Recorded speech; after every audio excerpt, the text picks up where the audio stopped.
Hello everyone, welcome to my YouTube channel Let's Answer with महिमा ma'am. तो इस channel में हम NCERT बुक के जितने भी चैप्टर्स हैं उसके आंसर्स डिस्कस करेंगे। ओके तो यहाँ पे आज हम ले रहे हैं क्लास 9th का first chapter the fun they had.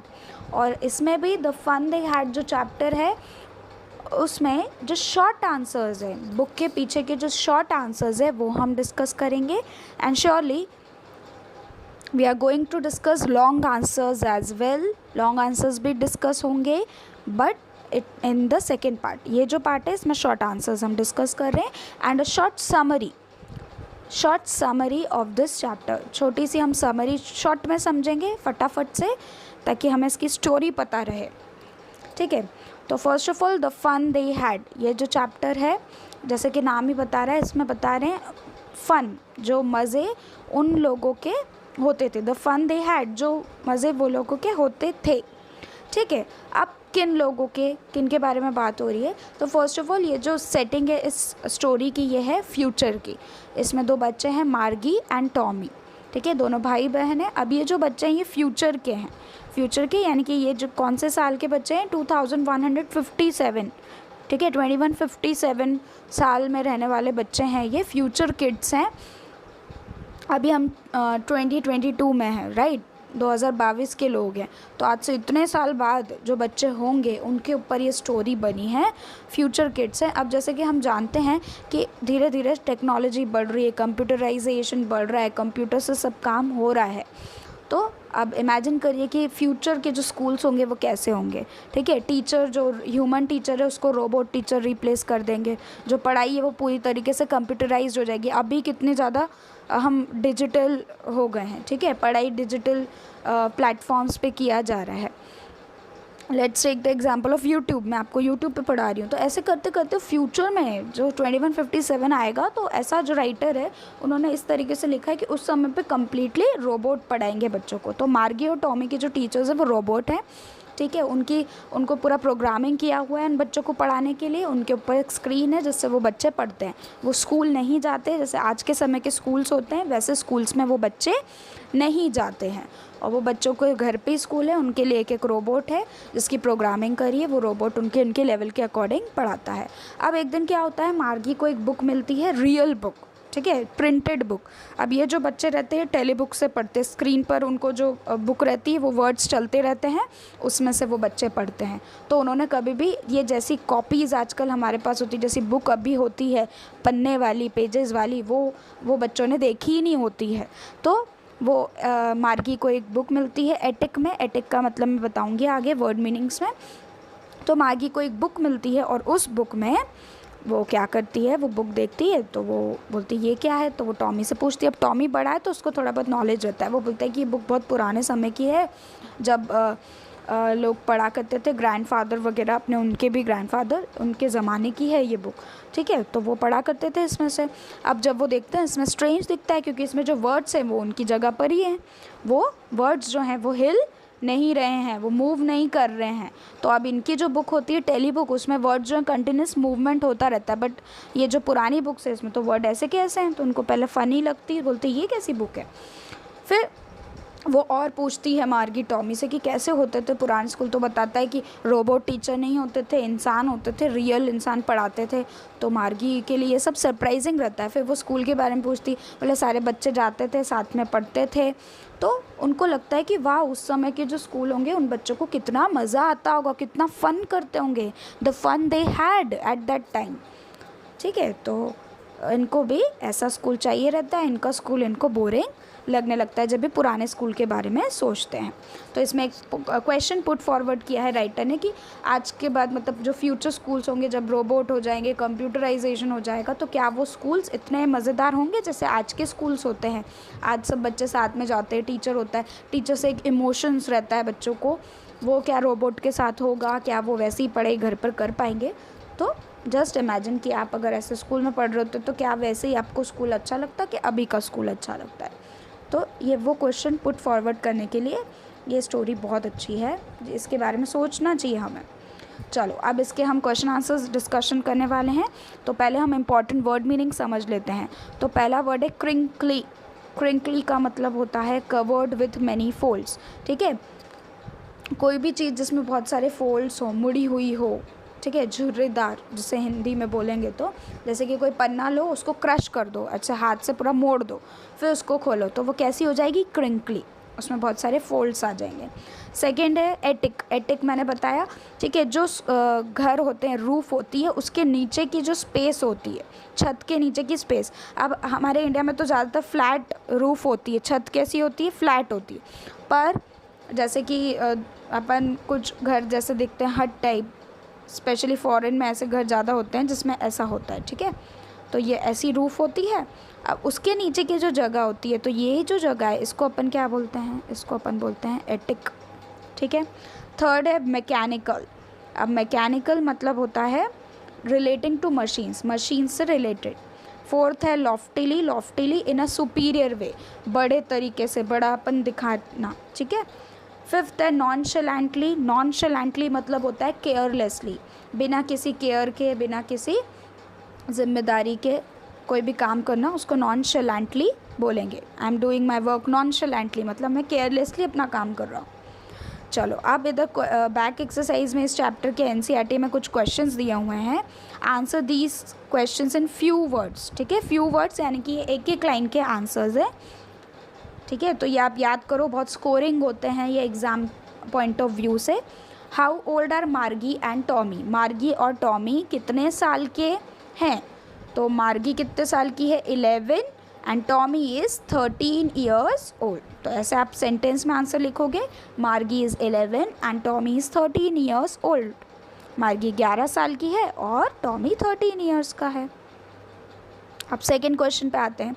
What did मार्गी राइट इन अ डायरी। यहाँ पे एक मिस्टेक हो गई है, मार्गी की स्पेलिंग गलत है, तो आपको पता है बुक में लिखी है और इधर आंसर में सही है, ठीक है, तो उसको आप करेक्ट कर सकते हैं। वॉट डिड मार्गी राइट इन हर डायरी। मार्गी ने उसकी डायरी में क्या लिखा था। स्टोरी में मार्गी उसकी डायरी में ये सब चीज़ें लिखती है, ठीक है, जो जो उसके साथ हुआ, तो वो क्या लिखती है डायरी में। मार्गी रोट। रोट जो है वो राइट का क्या होता है, पास्ट फॉर्म होता है, ठीक है, ये याद रखना। राइट जो शब्द है, राइट मतलब लिखना, राइट का पास्ट फॉर्म होता है रोट। मार्गी रोट टुडे। अब क्योंकि मार्गी ने जैसा लिखा है वैसा का वैसा अपन उसको आंसर में लिख रहे हैं, तो जब भी आप कोई भी चीज़ वैसी की वैसी ही लिखते हो, या किसी का डायलॉग, किसी की बोली हुई चीज़ वैसी की वैसी लिखते हो, तो आप उसको लिखते हो इन्वर्टेड कॉमा में, ठीक है, तो यहाँ पे इन्वर्टेड कॉमा लगाना नहीं भूलेंगे, पंक्चुएशन मार्क है ये। तो उसने क्या लिखा रहता है, today Tommy found a real book. अच्छा सॉरी, मैंने आपको स्टोरी में बताया कि मार्गी को एक बुक मिलती है, एक्चुअली वो टॉमी को मिलती है, ठीक है, that's my mistake. Okay, today Tommy found a real book, तो टॉमी को आज एक रियल की बुक मिली, असल की किताब मिली, ठीक है, विद द डेट, ठीक है। अब बस इतना उसने डायरी में लिखा है, और मार्गी की जो डायरी रहती है उसमें डेट कौन सी डालती है, वो 17 मई 2157, यानी जिस दिन वो डायरी में ये चीज़ लिख रही है वो कौन सा दिन है, 17 मई 2157, ठीक है। अब आ जाओ थर्ड क्वेश्चन पे।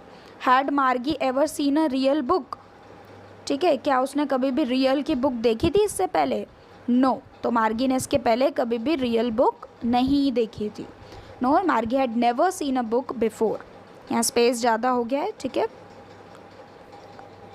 All right, now come to the fourth question.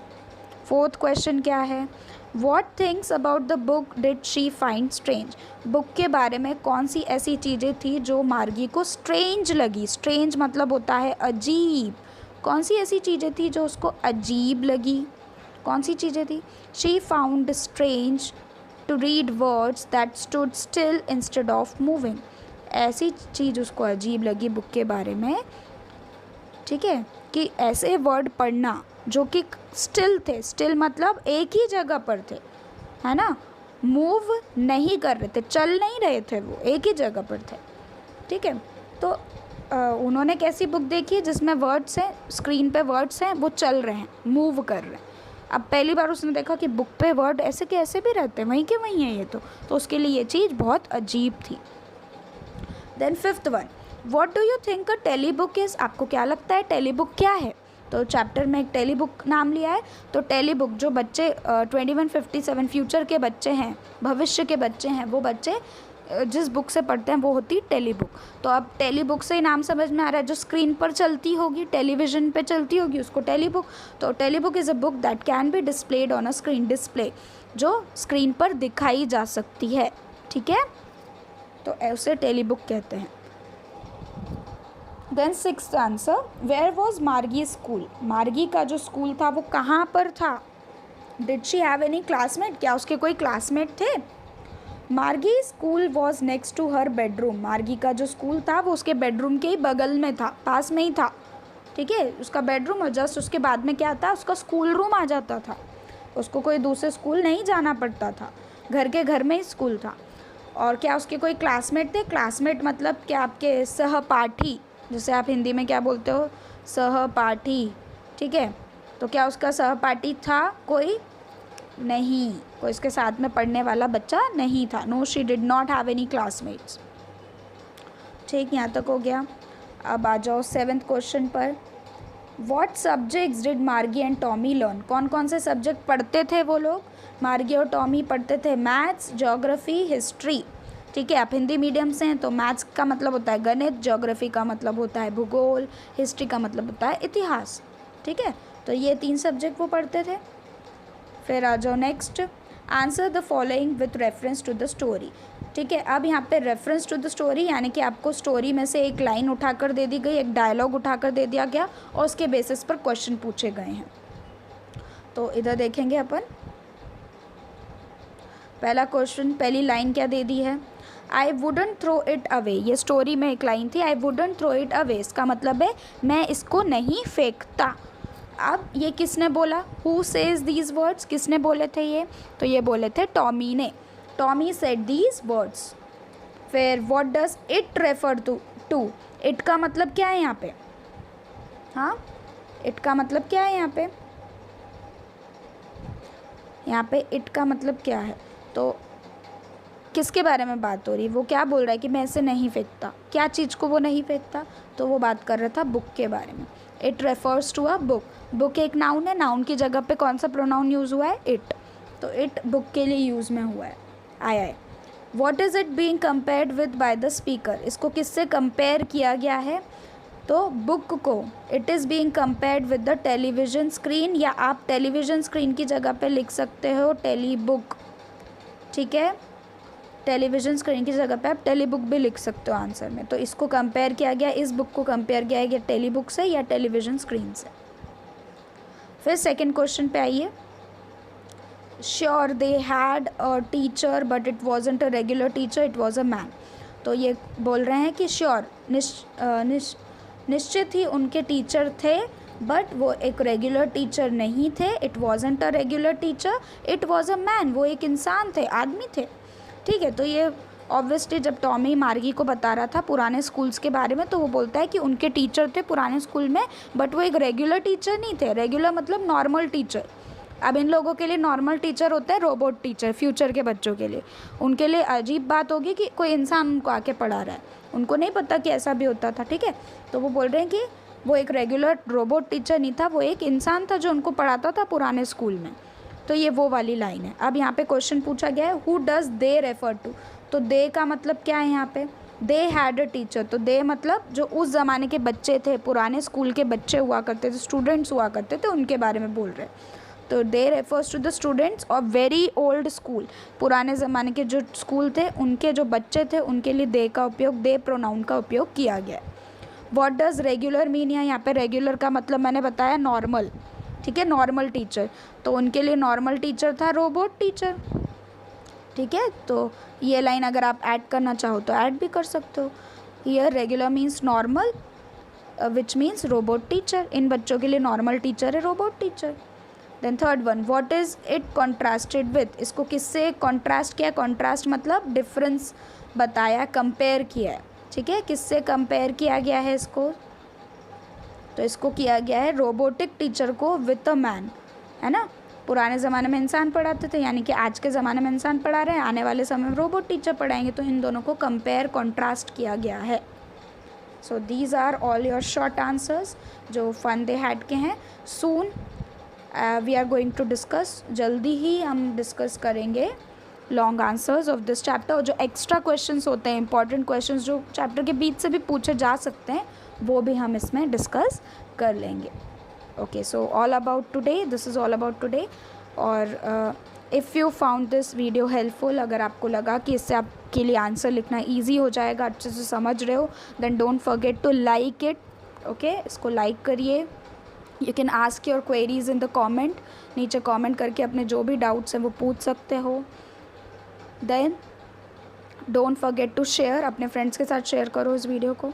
And subscribe, ऐसी वीडियोज़ और चाहिए तो उसको सब्सक्राइब करते रहिए. Thank you.